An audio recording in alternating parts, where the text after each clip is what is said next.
What's up guys, and welcome to my video. This video is all about the brand new Nexus 5 smartphone. Now this is the first smartphone to run Android KitKat, which is the latest operating system.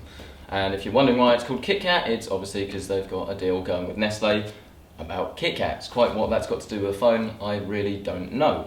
Let's start with the unboxing. Now I've got the white model here. So, well, first off, box. Comes in a nice little sleeve, not really anything more to say about it, it's just a box.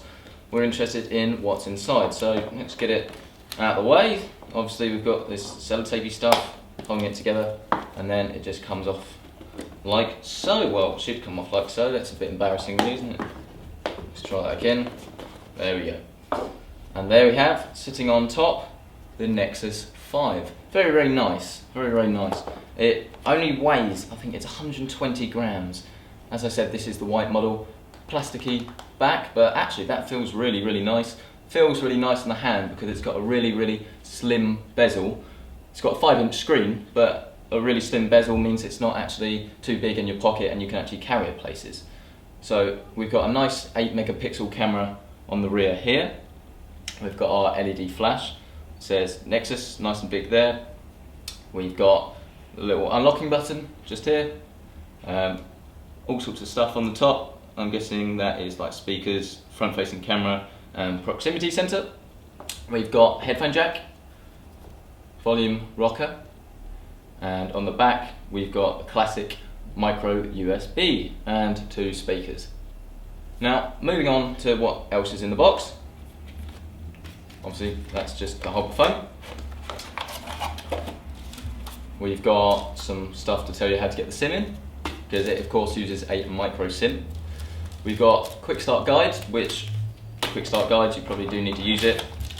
That all important UK power adapter. Now this phone has a full HD display in there, that's 1920 pixels by 1080. That gives it a PPI of 445 pixels.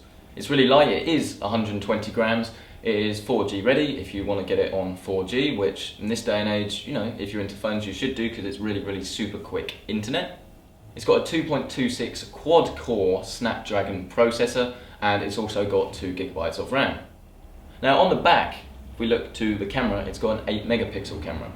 Now this 8-megapixel camera is going to be relatively uncomparable on paper compared to other top Android smartphones, because the HTC One uses a 4-megapixel ultra pixel camera, whereas the Samsung, they go for a higher megapixel count. It's like 12 or something megapixels. So how this will be, we'll have to wait and see, but obviously there's way, way more to a camera than just its megapixel count. Now if you're interested in battery, it's got a 2300 mAh battery inside, which should keep it going for hopefully more than a day, but we'll do a full review sometime this week, and I'll be able to test whether it actually does last as long as it should do, or at least we hope so. Moving on to price, in the UK it's going to cost you about £299 or £295 depending on where you get it. Best place is arguably Carphone Warehouse if you want to actually go and get it, but of course it is available on the Play Store and it probably will be available in other good retailers. That £295 is of course for the 16GB model, which this is, and there is also a 32GB model which will cost you about £340. In the US that's $349 US and $399 US respectively. And that pretty much wraps it up for this unboxing, because now you've seen what's in the box. But I hope you've seen from the shots how thin this thing is. It's really, really nice, and I can't stress enough how nice it actually feels in the hand. It's really, really grippy.